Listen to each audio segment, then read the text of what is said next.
ये मिथिला का आनंद है, इतना आनंद है कुछ पूछो ही मत। अल्प में सुना दूं राम जी का जन्म। अभी तो मुझे विवाह में ही आनंद आ रहा है बहुत ज्यादा। अभी तो विवाह ही सुनो, पहले जन्म बाद में करेंगे, पहले ब्याह करवाओ।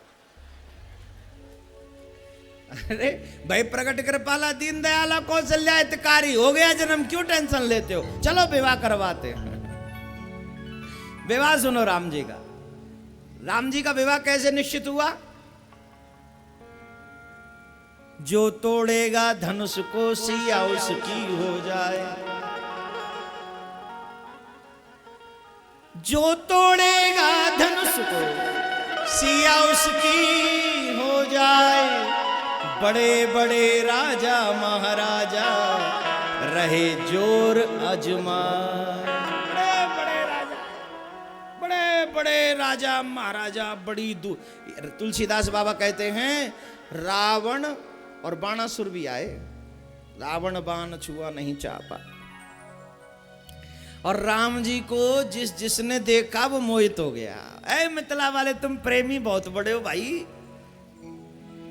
मिथिला के प्रेमी एक बात से बहुत अच्छे हैं, ये अपने लिए नहीं मांगते, ये सबके लिए मांगते हैं। ये मिथिला के प्रेमियों का भाव है। किसी भी मिथिला वाले ने ये नहीं कहा कि मेरी बेटी के लायक वर है। तमाम कुंवारी कुंवारी कन्याएं थीं, किसी ने भी नहीं कहा कि राम जी से हमारी शादी ना। क्या कहती हैं? बरसावरो जानकी जो। ये जो सांवरे है ना, सांवरे, ये सीता जी के योग्य हैं। हे भगवान, अगर हमने जिंदगी में कोई पुण्य किए हो तो राम जी को लग जाए। याद रखो ना, अपना पुण्य याद नहीं करना चाहिए। क्यों? पुण्य याद करने से पुण्य नष्ट हो जाता है। लेकिन मिथिला वाले तो याद कर रहे हैं। बोले याद किसके लिए कर रहे हैं? राम के लिए। और जो राम को दी जाती है वो खत्म नहीं होती, वो वस्तु कई गुना बढ़ जाती है। इसलिए मिथिला वालों का पुण्य बढ़ गया महाराज। क्या पुण्य बढ़ा कि राम जी दूल्हा बनकर आज भी यहीं बैठे, गए ही नहीं। कई मिथिला वाले तो बात मानते, हमारा मिथिला छोड़ा कहाँ? वन में कौन गया, रावण किसने मारा, हमें नहीं पता। हमारे दूल्हा सरकार तो हमारी मिथिला छोड़ के कभी गए ही नहीं। और इतिहास गवाह है, जितनी बारात मिथिला में रुकी राम की, शायद ही किसी की रुकी हो। आजकल की बारात तो 2 घंटे में पूरी हो जाती है। लड़की वाला भी नहीं पता चलता कि वो बारात में गया है कि बेटी की शादी में। जिस होटल में दूल्हा, उसी होटल में दुल्हन, उसी होटल में दूल्हे का बाप, उसी होटल में दुल्हन का बाप। होटल वाला समझता है मेरी होटल में शादी हो रही है, लड़की वाला ये नहीं कह पाता कि मेरे घर में शादी हो रही है। राधे राधे बोलना पड़ेगा, जोर से बोलना पड़ेगा। होटल वाला दावे से कहता है मेरे होटल में शादी हो रही है। लेकिन मेरे प्यारे, राम जी को देखकर सब मिथिलावासी कहते हैं काश काश राम धनुष को तोड़ दें।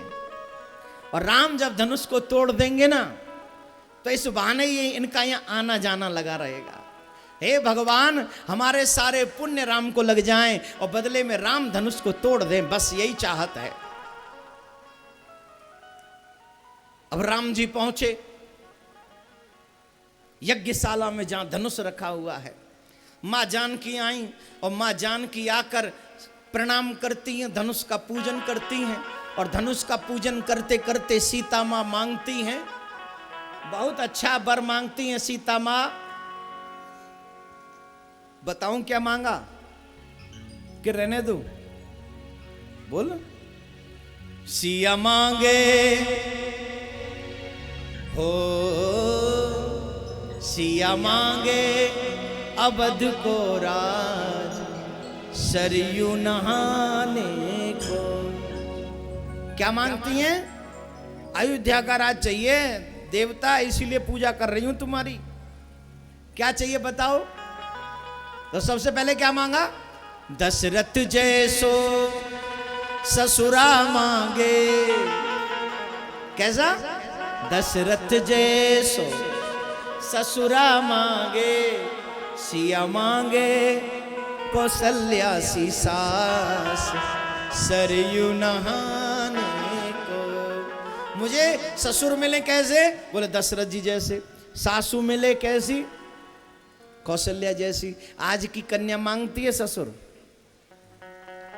सच्ची बोलना, कसम लगे, झूठ मत बोलना। मांगोगी, सास चाहिए, ससुर चाहिए, सब कहते हैं। और जिसको ये पता चल जाए ना कि हमारे घर में सासू माँ नहीं है, बोले भगवान मेरी सुन ली, ते इतना शिव जी पे जल चढ़ायो, भगवान पूरी है गई आशा। और कोई कोई तो यूं सुन लेते, न सास न ससुर न देवर न जेठ, नंद तो बिल्कुल ही ना है, जय गंगा मैया की, नहाए गए गंगा मैया। सबरे पुण्य एक संग जागृत है गए, हमें और हमारे बोए आनंद लेंगे, रोज आलू के परांठे कर करके खाएंगे, कोई टेंशन ना है। देर से उठेंगे, लेट सोएंगे, टीवी देखेंगे और खूब घूमेंगे फिरेंगे, हमें काउते कोई लेन देन ना है। हमारी सासू हमसे पूछेगी ना इतने लेट कहाँ ते आए हो, क्योंकि मेरी सासू तो राम नाम से। हंस लो हंस लो, कहूँ ऐसे हो जाता ना तुम्हारे छोरा की शादी है बेवारी हो बात ना।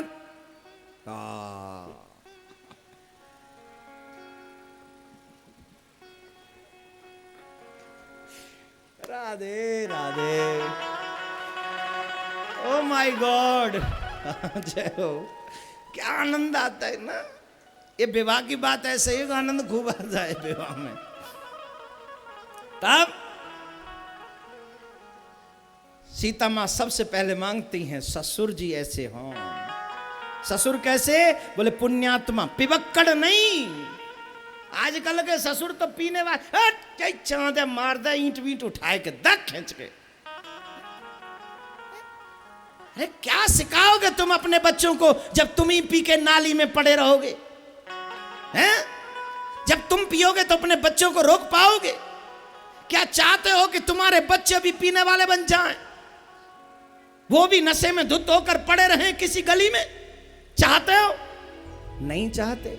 अपना भला करो तब तुम्हारे बच्चों का भला होगा। अगर तुम्हें भगवान से लेस मात्र भी प्यार है, आज इसी वक्त इस कथा पंडाल में अपने सारे नशे छोड़ के जाना और कहना मेरे ठाकुर अपने चरणों में लगा ले, अपने सच्ची भक्ति दे दे, मैं ना पीऊं ऐसी शक्ति दे दे, मैं ना पीऊं ऐसी शक्ति दे दे। तुम तो नहीं बोलोगे हे देवियों, बोलो किस किस का देवता पीता है, हाथ उठाओ घूंघट करके, दिख न जाओ। घूंघट कर लो, नहीं देख लेगा तो लड़ेगा वहां जाके। कर लो घूंघट, मुंह ढक के बोल किस किस का पीता, हाथ उठाओ। नहीं तुम नहीं देख, तुम्हें कसम लगे इधर देखो, तो इधर देखो, मुझे देखते रहो तुम। राधे राधे बोलना पड़ेगा। जिसका पति नशा करता हो ना, वो पत्नी खून के आंसू रोती है, जानते हो? जिसका पति पी के आता है ना, पत्नी रोती है, मेरी कैसी किस्मत है जो तू मेरा भाग्य में लिख दिया। और पत्नी के छोड़ अपने बच्चों के बारे में सोचो मेरे भाई बहन।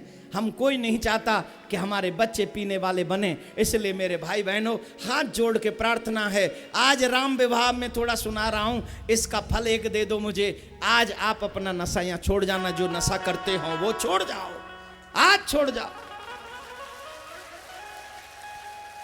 मुझे पता है भाइयों की तालियों में थोड़ी कमी आ गई है, माताएं जोर से बजा रही हैं, बच्चे जोर से बजा रहे हैं। राधे, अरे भाई तू पी, तू मत पी, पी के गिर जा, मत गिर जा, मेरा क्या लाभ है? कोई लाभ है? नुकसान है। हाँ, अगर तू नहीं पिएगा तो तेरी बर्बादी रुक जाएगी, तेरा घर आबाद हो जाएगा, आसमान की तरह तेरे बच्चे चमकेंगे, चांद तारों की तरह तेरी औलाद चमकेगी, सीना ठोक के कहेगी कि मेरा बाप कोई नशा नहीं करता। अरे जिसकी औलाद नशेबाज जो बाप हो ना, उसकी औलाद को नजरें झुका के चलना पड़ता है। कई लोग तो कहते हैं हम पीते नहीं महाराज, हम भांग खाते हैं। हाँ, ये अमृत है, खा खा भोंक भोंक, अमृत पी जा। भांग खाते, खा ले भांग, एक ही संग एक बोरी खा जा तो भगवान चले। बच्चों को जिंदगी बर्बाद कर रखी है। गलत कार्य करने में हमारी रुचि ज्यादा है। नशा हर चीज का बुरा है। अगर तुझे नशा करने की आदत है ना, तो जाम पे जाम पीने से क्या फायदा, शाम को पी सुबह को उतर जाएगी। एक बार कृष्ण जाम पी के तो देख, जिंदगी तेरी बदल जाएगी, जिंदगी तेरी बदल जाएगी। करना है नशा तो हमारा जैसा नशा करना है। हिम्मत किसी में पुरुष होके घूंघट मारने की, हम मार लेते हैं, हम मार लेते हैं। क्यों? क्योंकि हमने नशा किया हुआ है। काहे का नशा है? भक्ति का नशा। और भक्ति में अभिमान नहीं रहता कि मैं पुरुष हूं कि मैं स्त्री हूं। इसमें तो कोई अभिमान नहीं। सारे अभिमान जहां नष्ट हो जाएं, वहां से भक्ति प्रारंभ होती है मेरे भाई बहन।